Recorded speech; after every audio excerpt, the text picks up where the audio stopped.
Yeah.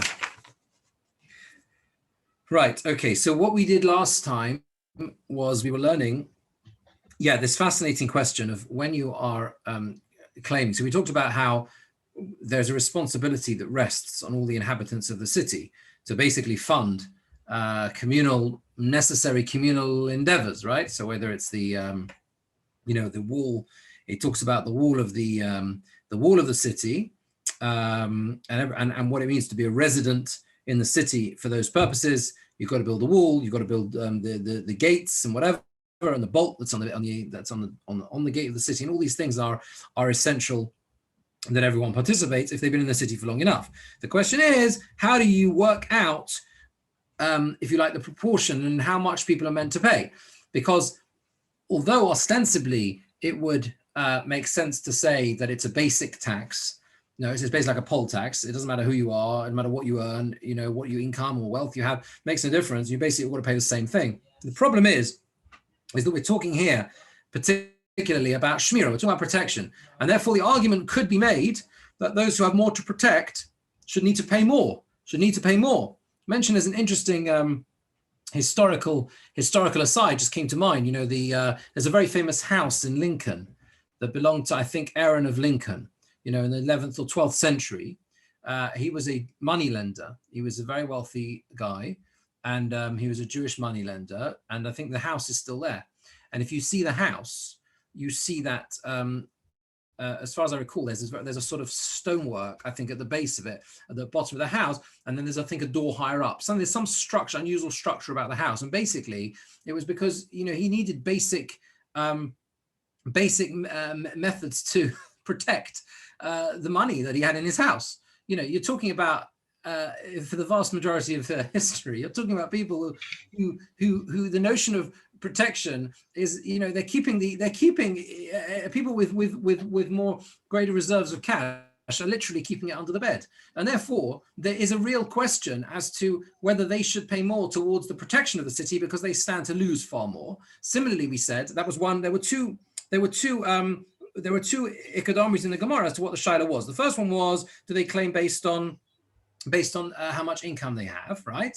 And he said to him, Rabbi Yochanan responded and said, "Kavabom Misramas, you have to fix nails in this. The halacha is lefi momon govin, according to income. It's not based on a head tax. It's not a poll tax. It's based on how much whoever earns more has to pay more." And then there was a second shaila, and the second shaila was, do they pay? Or the different version, not second shaila, different version.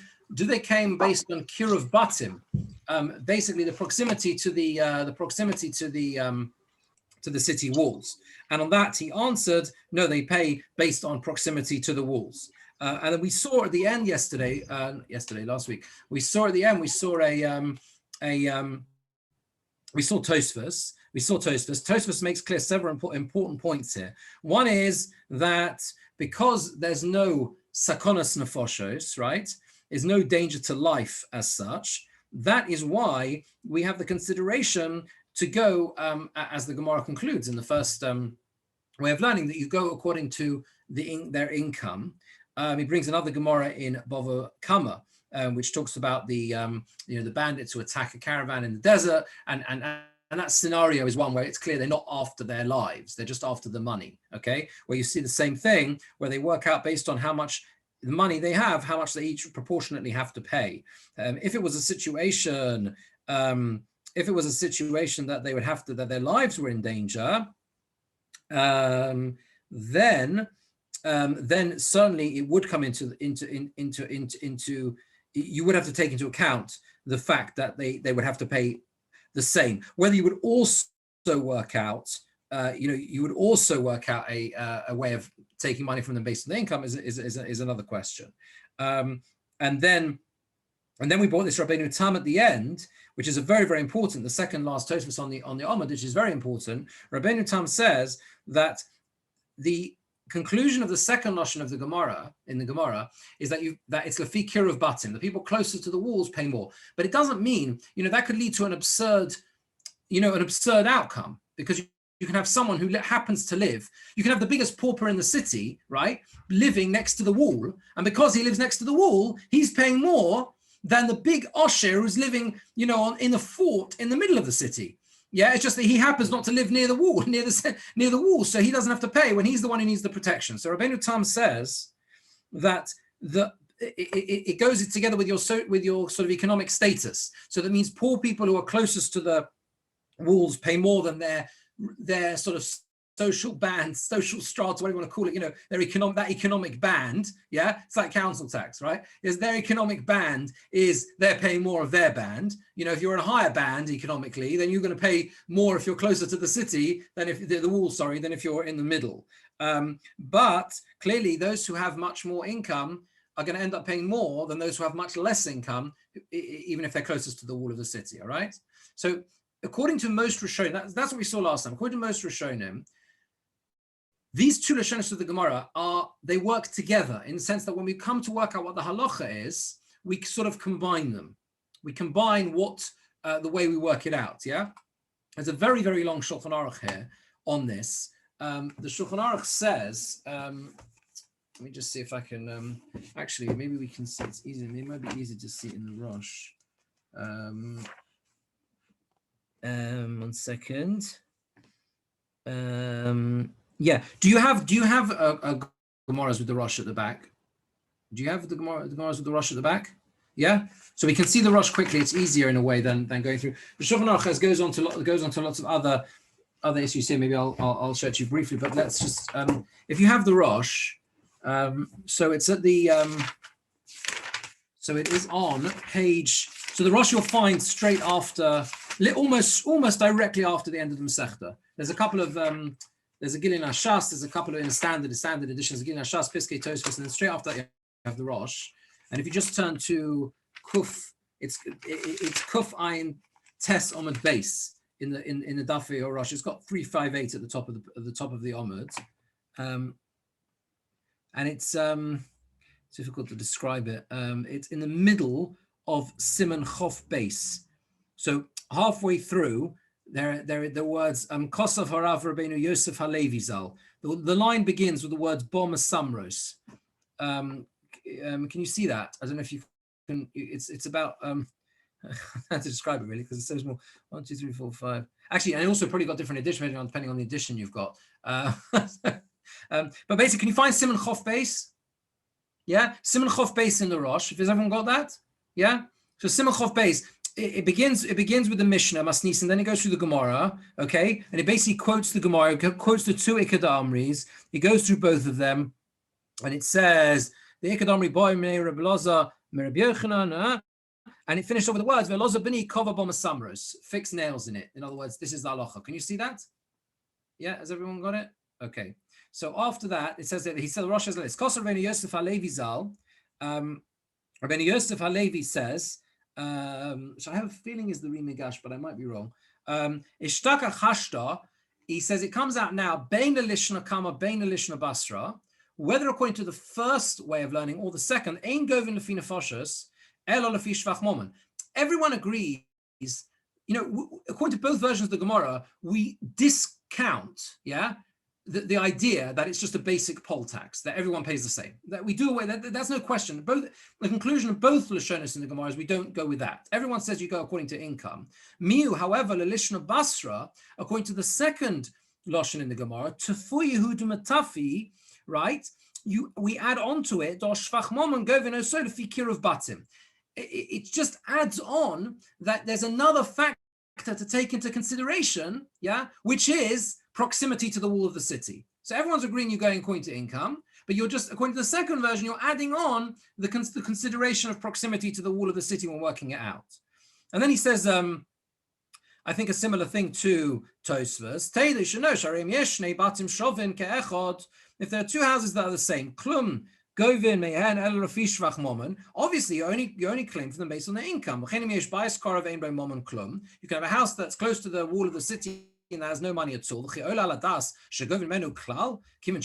to start claiming money from that individual. He doesn't have anything. Right? What's the concern? Again, we're talking about protection here. If the guy doesn't own a penny, then why should he have to pay for the whole protection of the city? This is a major question, by the way, as we'll see as we go through the continuation of the sugya. It's a very interesting, it's an interesting philosophical question as well, like a hashkafa question, communal projects. And the guy turns around and says, but I'm not benefiting. I'm going to get nothing from this, right? So this guy who has no assets at all, he literally lives on communal handouts. You come knocking on his door and say, excuse me, it's time for everyone to pay. We need a new wall around the city. He says, I don't need a wall. What for? And here we take it at face value and we say, why should he pay? He's got nothing. He's not getting anything. Okay, Holomadchos, you love him. How can we bring a rye from last week's Sedra? I mean, of the three, there were two contributions that were fixed by individual, one contribution that was by wealth. Why can't you bring a rye if the Torah says that's how the Mishkan is financed? Why can't you bring it from a philosophical or moral level? Yeah. Why can't you bring a rye from that? Absolutely, I think that's a really important point. And one of the things I wanted to try and show you this evening. I know this is, we're going a bit into the Rishonim, but I think it's so important, fascinating to see. Hopefully after we see this Rosh, I want to show you a Mordechai where he goes through how the Mishnah is relevant to a shul, right? The requirements of people to contribute to the upkeep of a shul. It's a very, very important Mordechai, one of the key Rishonim, which directly translates into the halachas of a Beis HaKnesses. Okay, because there is a major difference between them, which comes back to your point about the Mishkan, which is here we're talking about basic protection, and basic stuff. It's a bit like who pays for the drains, who pays for the of a city. When you're talking about a spiritual end, something in ruchnius like a shul or a sefer Torah or hiring a chazan or something, that's a different story. Everyone's gaining from that, right? So we have to see. Okay. Anyway, let's just carry on the Rosh. You see that it goes according to income. When the second version talks about proximity of the houses, it means even according to proximity of the houses. First you divide according to income, and then you work out who is closest to the wall. In other words, very simple. The second lashon of the Gemora says, first you make a cheshbon of income strata, right? Like council tax bands, basically, right? You work out who's in each category. And then within the categories, you say, right, if you're closer to the wall of the city, then you need that protection more than someone who lives further inside the city. Okay? And I think what the obvious question you're going to ask me is, but if the city is plundered and attacked, who cares where you are in the city? So we'll get to that in a second. Now, let's just say, let's say you have two houses that have equal amounts of money. One is nearby and one is far away. The one who's nearer gives more, has to contribute more than the one further away. Fine. Now, listen to this. Now the Rosh brings in an extra factor. This is only when there's basic peace in the world, right? There aren't any warring factions in the country. No one's, we're not in the middle of a war. The Ika Amos Malchus, and basically the king, the government's in control, right? The concern of the wall and the bolts and the gates of the city are basically just for opportunistic, brigands, highwaymen. That's the concern in the normal times. But in a time when there is war going on, when there are warring kingdoms or whatever, in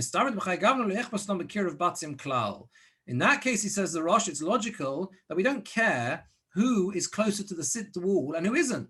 If you've got a siege engine conquering the city, they're besieging it and they're going to conquer the whole city, right? Because that was so often the case, as we know. When you had these warring dukes or kings or whatever. I mean, the Rosh is talking about stuff that was going on all the time where he lived. I think I mentioned before. It was actually a few years ago. I heard this from Rabbi Bixenspanner gave a fascinating share to the United Synagogue Rabbinic Conference on the story of the Rosh and the Rosh himself, his own life, and he's the most incredible, fascinating story because he's one of the Gedolei Ashkenaz, but he moved to Spain and he was equally respected in Spain, which is remarkable because he was an Ashkenazi Rav, right? And he moved to Spain and he talks in Spain a lot when he writes he often says, but our minhag is like this. He was still referring back to Ashkenaz, what the minhag was there. The minhag of this place is this, and we did that there, right? So the Rosh knew what it meant to travel across Europe, and and these things were going on all the time. In a situation like that, where so often the towns were just collateral damage, okay? So there's no difference how close you are to the city in that case. Hilgach, therefore, in that situation, ein govin elo lefi shvach momon. You only claim based on shvach momon, based on income alone, right? About the amount of money people have. In boin al iske nefoshes, I actually keep saying income, but I don't mean income. You know what I mean, right? I mean simply, it's a wealth tax, basically, right? It's not about how much I imagine. I mean, shvach mo, if we're talking about protection, so it's how much a person has, whether they're earning it or it's in reserves or inheritance, make a difference, right? If they're coming, then he mentions this point. If they come also because they're endangering people's lives, then you claim also based on the numbers of people, because that's based on the principle that we saw in the first Tosfos, that if there is a risk to life, then everyone has to pay. Certainly, at least a component of it is equal across the board, because everyone is in danger. He says this when we talk about income, or not income, sorry, the money you own, that's only movable items. Where there's a concern they might steal it. If you have assets that are not movable, ain't given all of klal. They don't come into the cheshbon. There's no concern. If there's a worry they're going to steal courtyards on land, or strifas batim, burn up houses, or whatever to destroy them, whatever. Govin aflafi kulon. So Hirosh says if there's a concern they're going to start setting fire to fields, then obviously that also comes into calculation. So the principle here is the same the whole way through. It's one simple klal. Yeah, when we're talking about protection, you look at what needs protection, and the more protection you need, either because of the assets you own, and or because of the fact that you live in a place that is more in danger, and therefore you are lower likely to be, it's going to be your stuff that's likely to be stolen. You have to pay more for the protection of the city, right? And that is, and yeah. And here he says, that's right, because you go, yeah, and I'll just read you very quickly just a bit of the Shulchan Aruch. Shulchan Aruch brings two days. He says, when they claim from the Mabel in the city, live no sachoma to build a wall, govin lefi kirav habatim lechoma. They claim based on the proximity of the wall of the houses to the wall. Kol hasomach lechoma no sin yoser. Anyone who's closer to the wall gives more. So that just talks about kirav batim. V'yesh omrim, some say govin lefi amomon, that you claim according to the assets they own.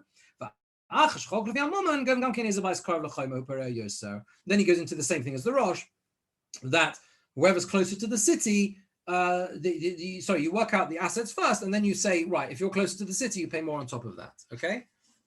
Any questions on that, Rosh? Is that all clear? So there's just one question that's been bugging me. So I think there's a Gemora in Eruvin on the topic of Tchumim. There are lots of people who used to live on the edge of the walled city. Yeah. Would utilize the wall of the city as either an extension to their house, or they would go over the wall and start kind of building extra. So giving that reality into this case, there would be a Havamina to say that actually those people have to pay more because they've got a greater benefit. Yes, that's really interesting. And I think when we talk about kiruv batim, your point brings it even to sort of sharper relief, if you like, that kiruv batim might actually be the wall is part of your house, and it's even more important to you to pay for Zaki. I don't know but I don't think it's only that, meaning even if you just happen to live nearer, you're still going to also pay more, it seems. I think,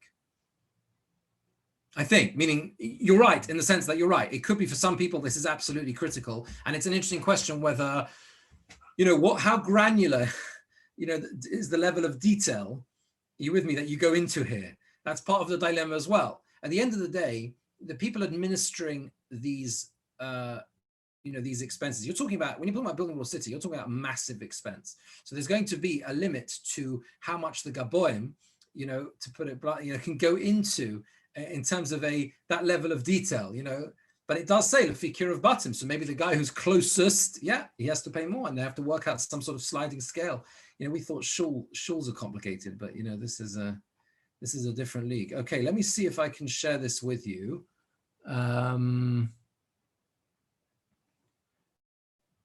yeah. Okay, here we go. Now, there we go. This should work. Okay, can you see that? Yeah, can you see that? I mean, the truth is, I'm showing the screen, but it is actually in the Gemora as well. If you want to look it up in the Gemora, you can. It's sometimes nice to see this. It's just nice to see the Rishonim inside, especially when it's so. This is so directly relevant to how we live, and this is like one of the earliest sources about it. I'll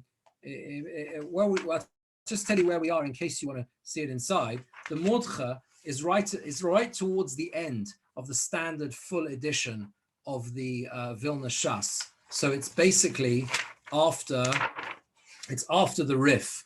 So it's straight after the Rif. So basically you go to the end. The Rif is after the Marsha. You got the Rosh, the Marsha. And after the Rif, you got the Mordcha. Mordcha is the tiny print. At least in the classic editions, it's tiny.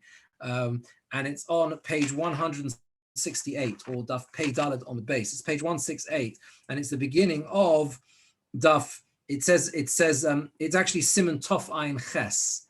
I'll make it a bit larger here so you don't have to strain your eyes. It's Siman Tov Ayin Ches. If you're looking at the back of the Gemara and brave enough to try and find it, then it is basically a third of the way down the right-hand column as I say, in that page of the Mordcha. But anyway, it's over here. So he brings here Daf Zayin. You see this Daf Zayin on base. Can you see my mouse? Yeah, right. Okay, so he's going on the Mishnah. The Mishnah says you force people in the city to build, the walls and the door, the gate, and everything else, right? He brings a Tosefta. Says the Tosefta, people in the city can force one another, livnoslem beis hakneses, to build a shul, v'liknoslem sefer Torah neviim uksuvim, and to buy a sefer Torah neviim uksuvim. Very interesting. Neviim uksuvim means the cloth, right? It means the cloth. I mean, then it was only cloth. That was all that was available, basically. But it's an interesting question whether that would apply now, whether you could enforce to buy for the hiddur of laning from a cloth. Something to think about. We don't yet do that, but that's something to think about. You never know. Posak Rabbeinu Meir. Rabbeinu Meir Paskins, presumably remember Rottenberg, I would imagine, because that's the Tosefta. And now he says Rabbeinu Meir Paskin du adin lahachnis orchim, that you can force one another to ensure that there are appropriate hospitality for guests who come to town, and to distribute to them tzedakah. V'chenim ein minyan be'er. Listen to this. If there's no minyan in the city, v'rotzim lahaskim minyan, they want to hire a minyan. Afilu mi'er chadosha, even if it's a new city, tzakati lo nog bo midi, even they haven't had this minhag till now. There's no city. There's no precedent in the city because they just built the city. They can force one another. Everyone has to contribute into the collection pot. As it says here, what does the Mishnah say? How long do you have to live in the city? Right? How long you live in the city and you're like the people in the city? 30 days. I think we'll see this maybe later in the Gemara. There are different measures of time based on different types of tzedakah collections that went around. Alma, the kofin. So you see the kofin abolo gur letzenemoin melendit tzedakah. You can force those who come to live to contribute to matters of tzedakah. Even though they've never participated with them, he's never participated with them before. They can force him to join together in the various communal taxes and things like that. I realize this is a little bit music in the ears to those who are involved in communal funds, but this is no, but it shows you the level of obligation people have. There is an obligation, people to do whatever they can to help contribute. I think, yeah. I come in front of you to minyan elaim Shimon. So listen, he says, what happens if he says, it seems to like this. He says, if they don't have a minyan, Elohim Shimon, okay, he's exactly 10. Kofin Osoi, they force him, Oilish Shire, he has to stay in the city, Oila Haskir Acher Bimkomo, or to hire someone else in his place. Damrin number 2, Sefta the Basra, sorry, Kofin B'nei Oezer Zel of Noslam Beisakhan Asses, V'liknoslam Be'ezei V'Torah V'yim Ksuvim. Okay. So he's saying, I think Miudoi actually is like kind of those who know me. He's like making almost like an announcement here. So he says you can force them to build a shul and buy a sefer Torah v'miksuvim. Alma the Kofin says called tzarech shalahem sheish lem tzarech gadol. You see that they can enforce it wherever there's a great need. Hanami here as well. It's a minhag everywhere, wherever Jews live. He says the minhag is, if you've got one or two less than a minyan, what do you do? Right? On Yom Neroim, they didn't used to go to bigger towns and cities. They would make minyanim even in the small villages. Wherever they were, they make a minyan, right? And they would hire people to make up the minyan if necessary. So they can either force them, either one or two want to leave, they can say, no, we're forcing you to stay, or you pay for us to get someone else in your place. And he goes on, we don't need to go through the whole thing. So there you go. So this is all, again, this is, as I say, this is just very, very important, and obviously there's a bigger story to it. It plays out in the in Shulchan Aruch. This is discussed directly in Shulchan Aruch. Chaim, I think we even covered some of these halachos in the daily Mishnah Berurah, but this is really, what you're seeing here, when you talk about the hishtalshelus of the halacha from the Gemora, you see where this comes straight off the back of this Mishnah, right? The responsibility that you have as Bnei Ho'ir nowadays feeds directly into Bnei HaKehillah. Bnei HaKehillah have responsibility. They have responsibility to each other. Is that just Yom Neroim, or was that or was that for every day? So if, let's say you've got 10 people that daven regularly every day, and then one day a person needs to daven. So again, I can't remember offhand, but I think the differences to Yom Neroim and the rest of the year, I think, are spelled out in Shulchan Aruch. There are differences because on Yom Neroim, the minhag certainly was that everywhere had to have a minyan, whereas there were plenty of shtetls and villages and where they were not makpid on minyanim. They couldn't be. We know this from the first Mishnah Megillah, the whole first sugya. Where Inyani Dioma, we're now, what is it? Megillah Nikres. The first one is Yud Aleph, no, isn't it? Right? Yud Aleph, Yud Beis, give me that. Right, there you go, right? So we got tonight is Yud Aleph, right? So no, Megillah Nikres, why? Because the whole idea that people wouldn't always be around with minyanim, and they wouldn't have the opportunity to hear the Megillah, so they can, whatever, yeah? And by the way, on that point, I don't know if it's just interesting to mention it, as I said in Yoni Dioma, there was an interesting shaila that came up this year about Megillah, which was that there was a suggestion made that people want to, because of space considerations and all the concerns about, Purim, that maybe we should schedule Kriyas Megillah from tonight. The Mishnah says Megillah Nikres, Yud Aleph, Yud Beis, Yud Gimel. So what's what we worried about? We can schlep it out the whole week, Monday, Tuesday, Wednesday, Thursday. No, what's the teretz? Why is that no good? It's only in a case when you don't have a minyan on your dalit itself. Only for the suppliers as well. What was that? Wasn't it only for the people that went to the villages as suppliers?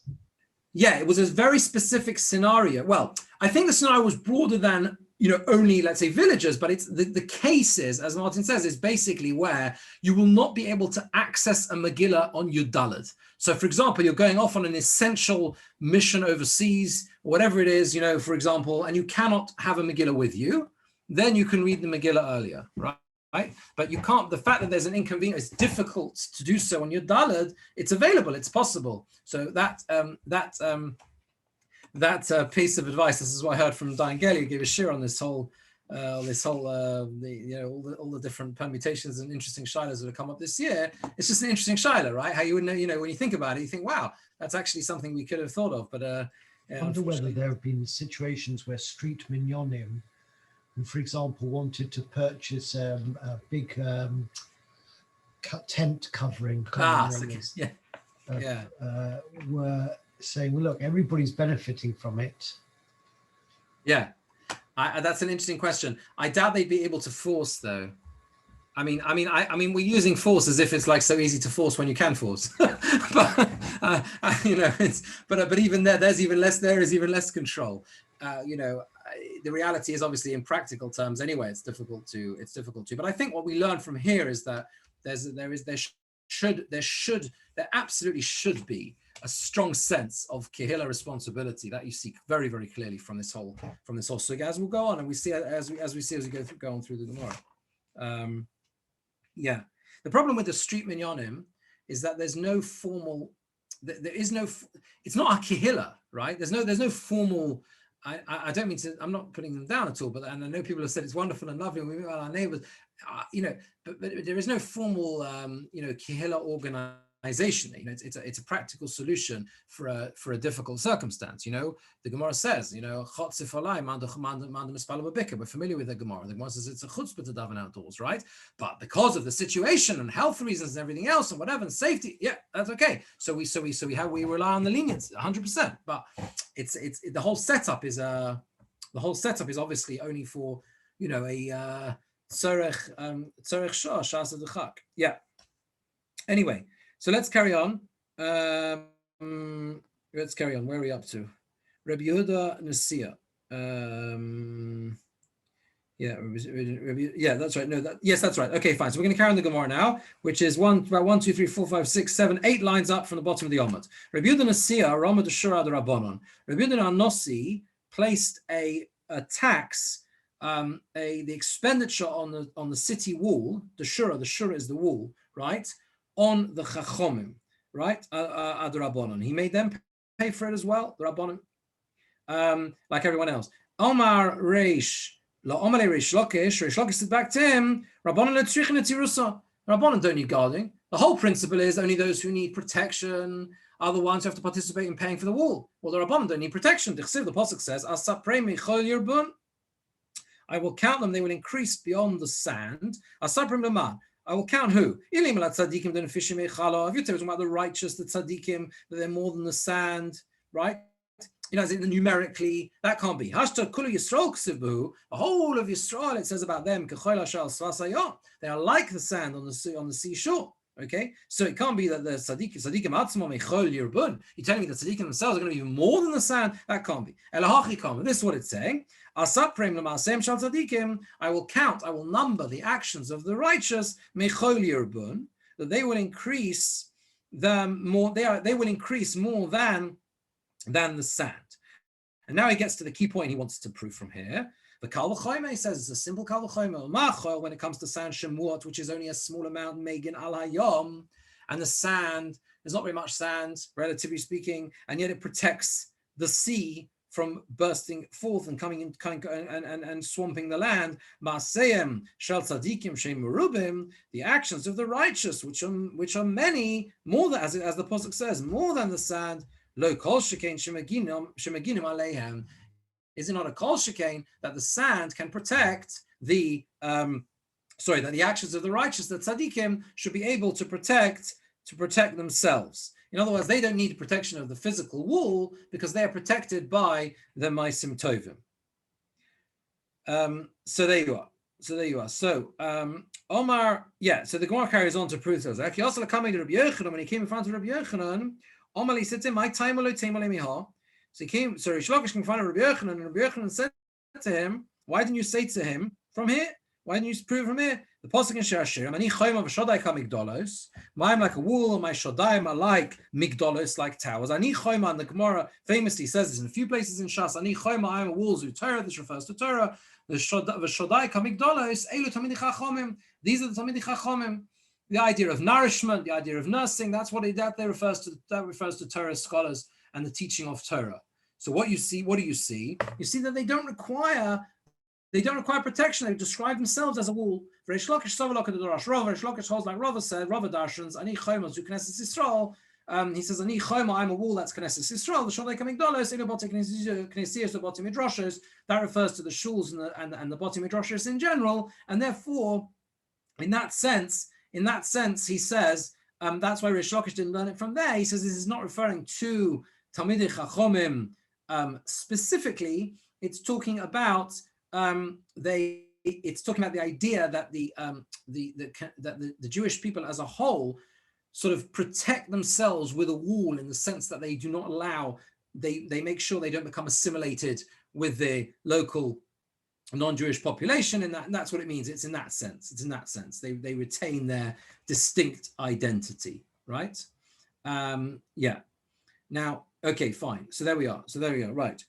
Is anyone got any question on the idea that the Rabbanon shouldn't pay? I'm just interested in your views. He is suggesting, we're going to go on to talk about other taxes now, but the Gemara is saying that though Rabbi Yehuda Nasi did impose a tax, and they and Rabbi Yochanan and Rish Lakish basically both said that they shouldn't have to pay because of the logic that we said before. that they don't need that protection. What about the Ori Miklot? Just occurred to me with the Levium and the people that came to the Ori Miklot to seek refuge. Could you argue that they wouldn't have to, or they would have to pay for the upkeep of the Levium cities? So they would have to pay. You're saying, oh, who, the Levium themselves? Oh, the people who came. I see, the people who came in. Yeah, that's interesting, because they were like, if they were in the city for long enough, you mean, that's what you mean. And also there'd be a sizable proportion of the population, perhaps. Well, I don't know how many there were, but it's interesting. Yeah. Well, the I mean, Levium, if they followed what was that? Did the Levium as teachers and Rabbonim, did they have to pay for their own cities' upkeep? Or was that a communal responsibility? Well, I think that, yeah, generally speaking, I think the Levium were supported by all of Klal Yisrael in the sense that that's the whole system of obviously in Trumas and but whether that went as far as that as well, it's interesting. If you have like saying you have a whole city of Rabbanon, it's a bit like the Shailas about where you have a whole minyan only of Kohanim and Duchening and that sort of thing. What do you do if the whole city is made up of the Talmidei Chachomim? Do they pay or not? Yeah, that's what I was really driving at. Yeah, it's an interesting question. I do think that I suppose when we look at a Gemara like this now, maybe we do find it a little bit difficult to get our heads around, in the sense that we find it, we like, you know, in the world that we live in, we like to see a clear, almost like a clear dichotomy, you know what I mean, between the Ruchnius and Gashmius, right? Whereas the Gemara doesn't do that. Do you know what I mean? Like, you know, you can make a distinction saying, okay, yes, we know they have Ma'as and Tovim and they have spiritual protection. At the end of the day, they still need the physical protection too. And the Gemara doesn't take it like this. The Gemara just takes it as, well, no, hold on a second, it's to do with protection, but they have their protection. So therefore, why do they need the wall of the city? I mean, that's how the Gemara takes off. That's what the Gemara says. What do they do in Poland when actually, you know, with the Vad Arba Rotzes, they actually had this power? Did they use it? Were they able to go for people to force people to contribute? Yes, I think they did. And they had a system of communal sanctions that they could use. But at the same time, they also followed, you know, this as well. So for example, you know, it's in, I was looking it up earlier, where is it? Yeah, Kuf Samach, in Choshe Mishpat Kuf Samach Gimel, this is brought down halacha. Right, this is brought down to halacha when it talks about the responsibilities on the city. It's in the same simon as the one I quoted before. Kol advarim atzrichim l'shmiras ha'ir. It's a Shulchan Aruch. Any things that's needed for the protection of the city, loichim ekol anshe ha'ir. You take from all the people in the city; they all have to contribute. V'afilu meha yesomim. We'll talk about yesomim later in the Gemara. Chutz mitamidei chachomim. She'edim minchom tzrichim. But if it comes to fixing the roads, they have to pay to fix the roads as well. It's that they can't get out of. Yeah, I mean, okay, there are other halachas here as well. So this is brought down in Shulchan Aruch. So they would have enforced it, I think, in that way. But we'll see how there are different ways of how this works well. And the other thing is also, there's a fascinating Rosh, which hopefully we'll see as well, where we have to understand, we have to ask ourselves, obviously, what is the definition of a Talmid Chacham? What does that mean? Rabbanon Letzirah, what, anyone?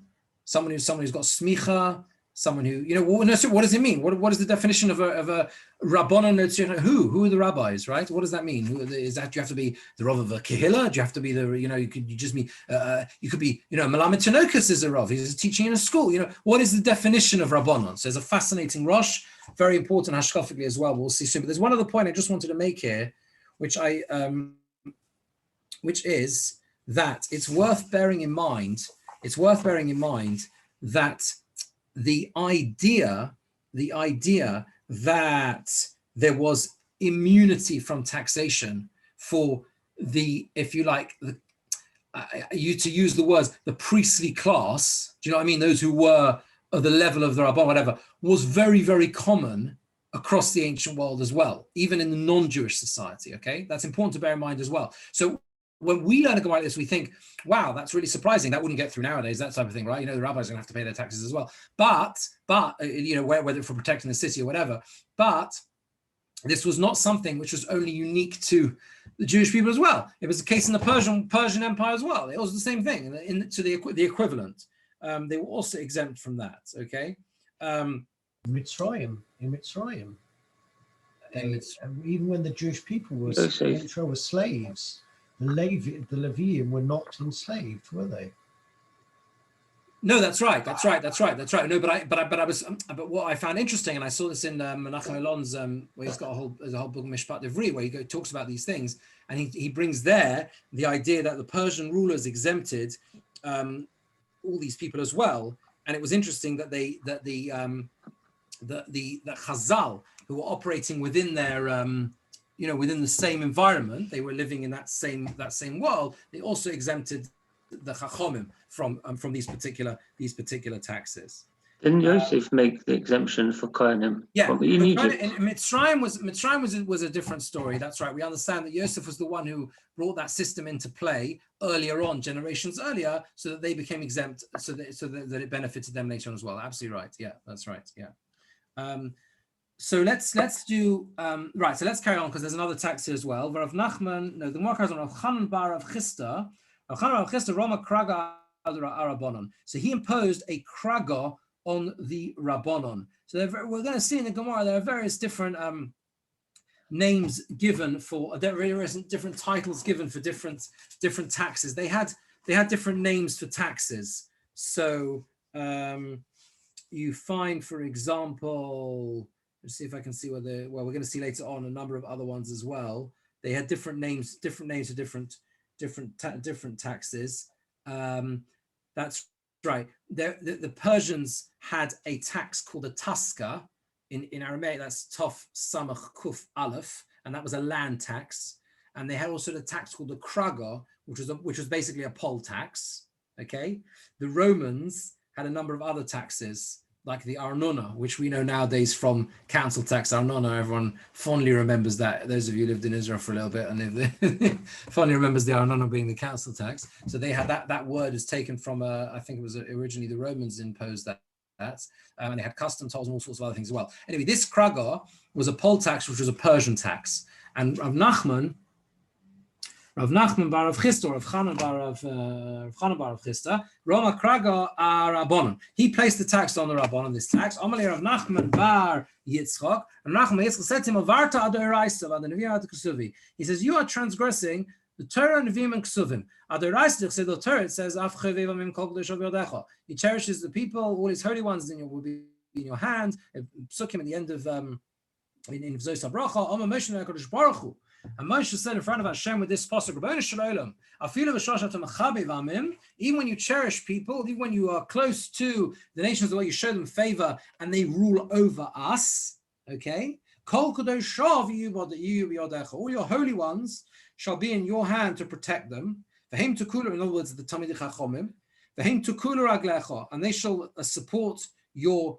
Literally, they shall support your feet. But what does that mean? Tani Rav Yosef, Eila Talmidei Chachomim. The Talmidei Yosef taught. This is the Talmidei Chachomim. Shemekatzim ragleha me'ir le'ir. They injure their feet from city to city, Medina to Medina, from town to town, in Torah, in order to learn Torah. From region to region, whatever, Medina to learn Torah. Yisom midaber secha. They will literally bear your words. Again, this is the continuation of the pasuk. Lisov litin b'divrosov shel mokum, to learn, to start, to involve themselves, go back and forth in the words of Hashem. So, in other words, he's saying to him, you by imposing this poll tax on the Chachomim, what are you doing? You're going against what Moshe Rabbeinu himself davened for. Moshe Rabbeinu said, even when we're not under our own jurisdiction, protect your kadoshim. Make sure that they're not subjugated. Yeah, that's kol kadoshov b'yodecha, right? They should be in your hands. So this is what he said to him. And he also said to him, you're transgressing the Nevi'im, ad Nevi, dechsiv, because the pasuk says, gam ki yisnu ba'goyim atu akabtzeim. Also when they are placed, I think, amongst the nations, There, even so, Ato now akapsim I will gather them. And they will be their load will be lightened a bit. Mimasa melech v'sorim, from the burden of the king and the princes. And Ula explains the pasuk as follows: Omar Ula, some of the Girsa Omar Rova. Pasuk Zebaloshna Ramis Nemra. This pasuk is to be understood in Aramaic as follows: Itonu Kulu, if they all learn Torah, that's ki yitnu. Tonu is in Aramaic learning Torah. Ato akabtzim, I will gather them in now. They will be redeemed now. V'ma'at, and if only a little bit, matmehem, and if there's only a few of them, yicholu, they will be lightened mimasa melech v'sorim, from the burden of the king and the princes. So in other words, at least those few who learn in ma'at mehem, they will not have to pay impose the taxes that the locals impose. And finally said to him, you're also transgressing ad ksuvi, the psukim of the ksuvim, because the pasuk says, Manade below v'haloch lo shalit l'mirma aleim. So this is a pasuk in Ezra, and this pasuk is talking about Daryovesh, the Persian king, and he instructed his one of his rulers who under him, one of the people in control, about the Anshe Knesset Hagdola, and he said to him, do not place upon the Anshe Knesset Hagdola, the Talmidei Chachomim of the time, of course, the greatest Talmidei Chachomim, he said, do not place upon them the menade b'lo v'haloch. V'amar al Yudah, when it says menade zu menas hamelech, menade is the portion of the king. There was obviously a tax which the king, the king's personal tax. Below zu kesef gulgalta. Below is a poll tax. That's kesef gulgalta. Gulgoles is a skull. Remember the mission in Pirkei Avos, yeah? Afura gulgoles achas shetzof al pnei hamayim. That gulgoles is a skull. For halach zu arnona, and halach is arnona. There you go. That's the word arnona. Yeah, it's true. Which is the tenth. It literally means that a tenth. It refers to a tenth of the Torah from both the produce and animals they used to have to give every year. That was the tithe. That was what the arnona was, and that's why they use that as a reference to council tax. Ben Yehuda, who created a vrit, he was an expert in Chazal. He knew all the. That's where he got the modern day of writ words from, such as this one.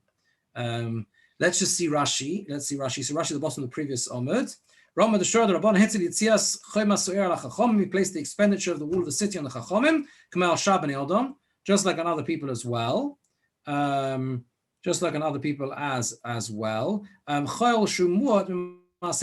sand, which is less than the actions of the righteous. So as we said that once you're talking about the Maisim Tovim, then that's more than the sand. And it's a wall for the sea. As I place the sand, a border for the sea. Top of the next omud, you see, they don't need a wall. They're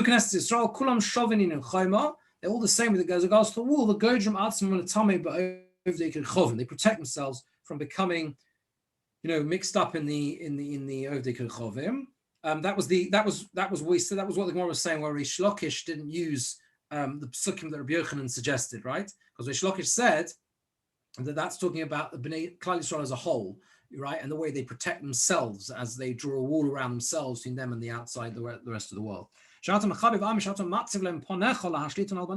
them favor to make them rule over your children. You should still protect the holy ones in your hand to protect them. The word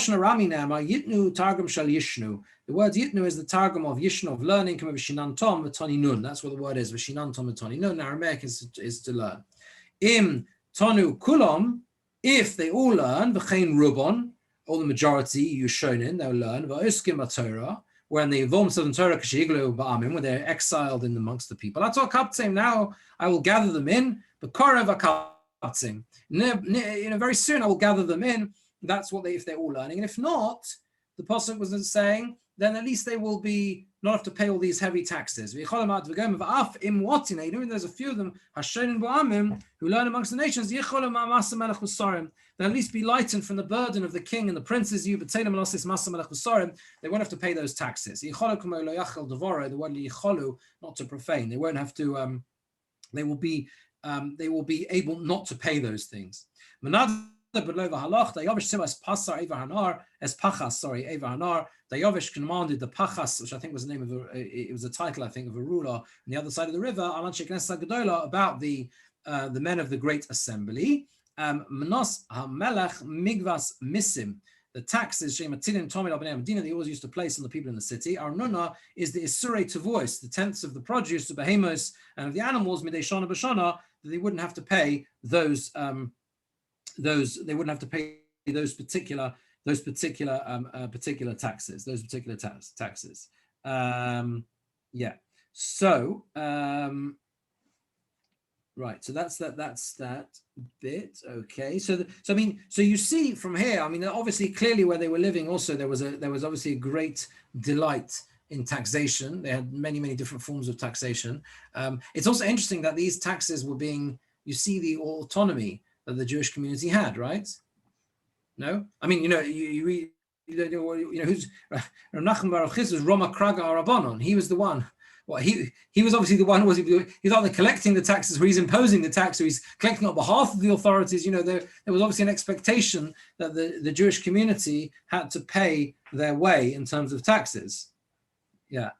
What was his special role that he could do this? I mean, who is Rav Nachman Baruch Chisda? No, I don't know if he had a special role in this regard, or he was the local Rav somewhere, right? And they were talking about how the Jewish community should pay their respective taxes, and he paskened that the Rabbanon needed to contribute to this particular tax, the kraga, right? The kraga, whatever that was like a poll tax, and the others disagreed. Rav Nachman Yitzchak said you should never have imposed that tax on the Rabbanon. Now, whether that meant, which is quite likely, and certainly this happened in Europe, we know, yeah, that others would have had to pay a little bit more, perhaps. Meaning, often, presumably, we know that happened in Europe, right? What did they care? They only cared, the local Duke cared that he got his money. He doesn't care how that money is divided up, right, amongst the Jews. You with me? So it might have been the same thing here. They know how many, we're expecting 100,000, whatever the currency was in ancient Persia, right? Well, in the Megillah, it's just kesef, isn't it? Anyway, whatever, yeah, right? We want a certain amount of money, and that's it. And how you pay it. But he placed that tax on the Rabbanon, right? But what I want to finish with today is this little rosh, as a small rosh, which is absolutely beautiful, very fascinating. So if you turn around, you're able to turn to the rosh. It's only a short little piece, but it really it's incredibly insightful, and it's got a lot of practical halachic relevance as well.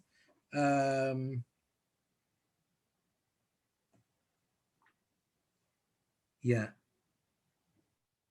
So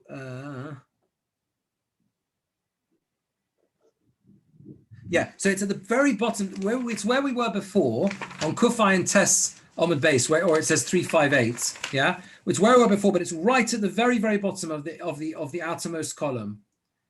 There's like two words where there's the third line from the end. Kosav Rabbeinu Yosef Halevi. Can you see that? It's right at the bottom. Yeah. You're on the outermost column, David. Can you see it? It's right.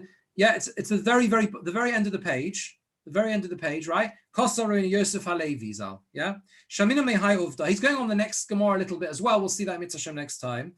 But Mehodam Rav Nachman Yitzchak, which is what we just saw now. Rav Nachman Baruch Chisda, right? That Rav Nachman Yitzchak replied to Rav Nachman Baruch Chisda. And he said, remember he said to him, you're breaking the Torah, Nevi'im, Ksuvim, because you're charging this kraga, this poll tax on the Rabbanon. I'm now at the top of the next column, yeah? You with me? Right? To call mine misin, you see from here all types of these taxes, the tishchores. I don't know what tishchores is actually. It's probably another type. What's a tishchores? Loshon Shachar, Pilpul Charifta says. It's black, isn't it? Yeah, it is. It exactly is black. Yeah. But it probably means it's another type of poll tax. Pardon? What?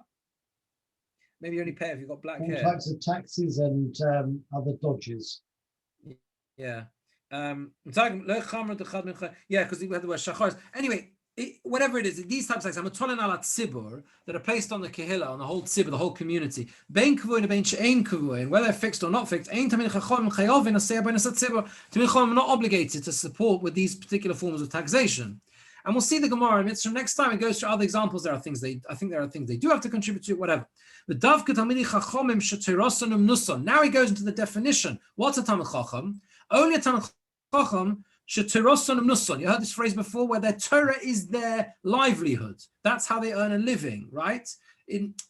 Not only they earn a living through learning, it means that that's what they do. That's their profession, right? They learn, right? Their Torah. If the Torah is not their livelihood, then they are obligated to pay. This is what the Rabbanon said. This is what the Rabbanon said. Now listen to this. A Talmid Chacham was he has a bit of trade, or he does business, but he does it just to earn enough money to live on, not to become wealthy. And whenever he's got free time to learn, he's learning. And he's learning Divrei Torah. That is called someone whose livelihood is learning. And it's a beautiful Rosh. Apart from the fact that it's a fascinating perspective on what it means to be a Talmid Chacham. He says, the Rosh says, don't fall into the trap of thinking that a person can only qualify for this status if all they're doing is learning. No, he says, it means someone who may well have a job, may work many, many hours, right? But they're working to support themselves because they need to live, right? They're working to support themselves, not working in order to achieve a lot of wealth, whatever it is. And they're learning whenever they have free time, and that person is Teroso Nusay, and that would bring that's a really as I said, I'm sure it's got practical halachic ramifications, but I just think it's a really important Rosh because it drives home the idea that it's a bit like the Rambam. The Rambam says, Lo rak shevet the shevet Levi bilvad. Not only the shevet Levi have the ability to say, we're the ones who do the learning. No, it's not like that. The Torah's perspective is, those who learn, someone who learns in all their spare time, which is a very difficult thing to do, obviously, is themselves can also qualify for this status as well. So that's what the Rosh says. Okay. Any final questions on this, or we're all okay for the moment? Good. Just one thought.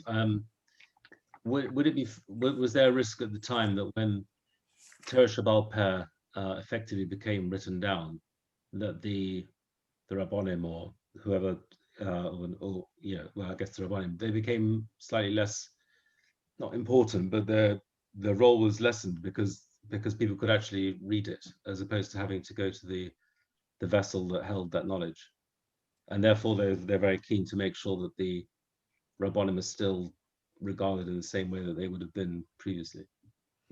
It's interesting. I think. We'll have to see how the rest of it plays out, because there is clearly a sense that the Kehillah as a whole has a if you like a responsibility to themselves to look after them, right? That's clear, right? That you see that from the Gemora, rather than throwing all the local taxes on them, the same as everyone else. That's clear. But there was I don't know whether the need to protect in terms of status. I think that Chazal always at pains to say that you can't, to Paskin, you need to know how, how that still goes through any quote unquote Torah Shabbal Peh. When exactly this came into being, whether there was a need to reemphasize, I'm not sure. I mean, you see, by the way, though, not everyone agreed. Rabbi Yehuda Nossi imposed the tax, and who was it? Chanan also imposed it. There was obviously a machlokas about this, about what the level should be, where they should contribute. It's an interesting point. Maybe we'll see as we go through it. Yeah. Okay. Very good. Shkoyach. I'm sure I'll see most of you. Those of you I don't know, I'm afraid of Purim, but we'll meet again next time. Okay. Yeah. Thank you. Thank you. Thanks. Take care. Okay. Good night.